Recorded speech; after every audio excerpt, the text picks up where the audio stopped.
You've been pretty open about, you know, struggles with substance and drinking. Have you, where are you at right now with that?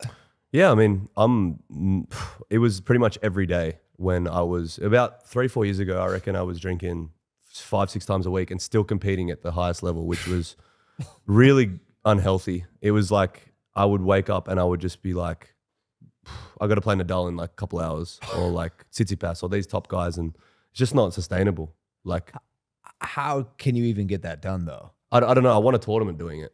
And then it's funny because then the media was like, "Oh, has Kyrgios turned a corner?" Like, and then it was like, it was like the worst I'd ever been. Oh yeah, he turned a corner. He turned a corner, right? Go to the bar down the street, dude. Yeah, but now it's just, you know, I just obviously, you know, I have drinks if it's a. My brother got married 2 days ago, so obviously I had some drinks there, but yeah, now I'm more under control. Do you feel like the girlfriend helps you control it a little bit?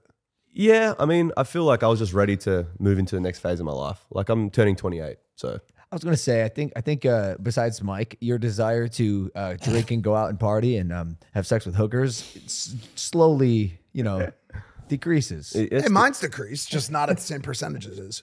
That's all right.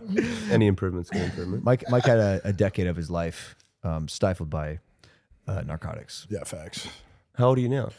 28, same as you. Oh, wait, so sorry, 30. The decade of my life that was stifled is still missing. You had quite the glow up as well. I was watching Breakpoint, and man, you had some poundage on you. Yeah, I was a big boy. Did you just call our guest ugly? I did not say that. No, I said was he fat. had poundage on him. Poundage. I apologize. He was what we would call. He's what a Kohl's, the retailer in America, would call husky. Like he goes to. He went to the was Huskies. big. I just say this because I didn't see his future. I couldn't have predicted that. I couldn't have extrapolated. This photo's that. insane. Oh wow, with the Wu-Tang on and everything, bro. Yeah, no, I was gangster. He's a gangster. But you should, if you came to my house and tried my mum and dad's food, you'd understand. That's why. There's some good cooks. What Greek and Malaysian, like it's the best type of food. Yeah. What was your Tell highest him weight? Yorgo's on his way. What's that? Tell him Yorgo's on his way. What was your highest weight? I mean, I wasn't like, I was pretty heavy for a 15, 16-year-old. I was probably like nearly. You're gonna say weight in I kilos was right now. gonna say, No one's yeah, I was gonna about to say, know. I mean, I was pretty heavy, and it was hard because all my coaches and like some teachers from school said I was like not going to make it because of my weight. But being in the academies in Australia, like they all said you need to lose weight, and I was winning on court, so I was like my What does it matter? I was like, it doesn't really matter. It's not translating, but I did need to lose some weight, but it was hard dealing with that. Like you deal with those insecurities, you still deal with it now a little bit. So.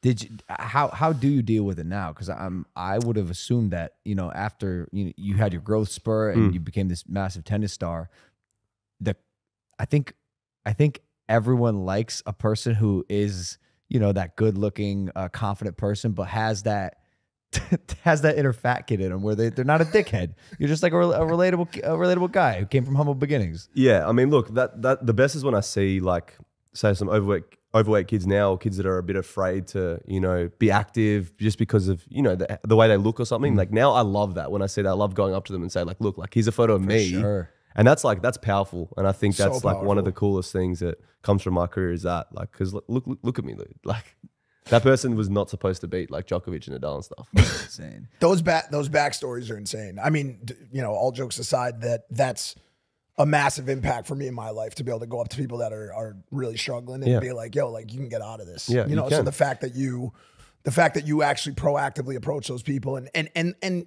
honestly, man, like the weight thing is really tough. Yeah, I was almost 300 pounds at one point when I first got clean in 2010, and it's really hard to take those first few steps into a more healthy and active lifestyle. Very. And I think seeing someone who has done it and you know can offer any kind of feedback as to what to do. I mean, what were your I guess playing the sport was probably a big one for you, but was there any other feedback you can give to the audience for how to turn that corner?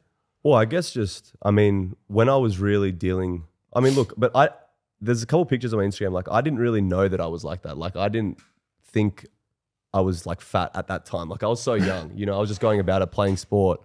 And then I was still a bit chubby at like 17. And then when it was like the coaches and stuff that were telling me like, you're out of shape or you're eating too much. And I was like, Bro, I was just like, I wasn't trying to be a professional. I was just playing and I was just good at it. So I was like, I don't know. I guess there was some people that just kept believing in me. So like family and friends, I know it's cliche to say, but you got to keep those people around for sure. Because I pushed those people away when I was really struggling with the drugs and alcohol and stuff. Like I didn't stay in contact with them, even though they were trying to reach out. And then I got back in touch with them, and that really helped me big time. So the isolation's terrible. That's the worst thing. And it sucks because I talk about this a lot. There's a lot of people out there who don't have the option to hit up a friend or a family member because they just don't have them. Yep. And so, I think a lot of the people like, myself or you that have made it out of those type of places, we owe it all back to our support network. Definitely. Hey there, if you like the clip, make sure to subscribe or check out this recommended clip to my right.